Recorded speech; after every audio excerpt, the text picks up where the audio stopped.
Prim de Genar 2026, auguri per il buon anno. Auguri per questo 2026 che ha due anniversari tondi tondi, conta il vot denanza. I vo 100 anni, gli 800 anni dalla morte di San Francesco d'Assisi e i 80 anni, gli 80 anni dalla Repubblica Italiana.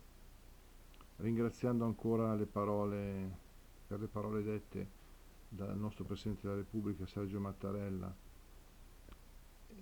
nel discorso di fine anno ieri e da Papa Leone XIV oggi, ma anche negli altri giorni precedenti, diamo inizio a questo anno che possiamo dire un anno francescan e repubblicano, un anno francescano e repubblicano. Ricorderemo appunto queste due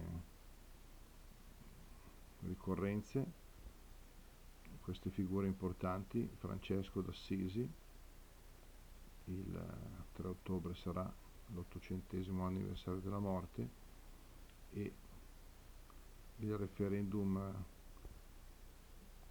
che decise la Repubblica, in cui votarono per la prima volta le donne, il 2 giugno 1946, quindi 80 anni fa, e che è dedito appunto all'Assemblea Costituente, la quale avrebbe scritto la Costituzione italiana, che tuttora è in vigore e teniamocela ben cara.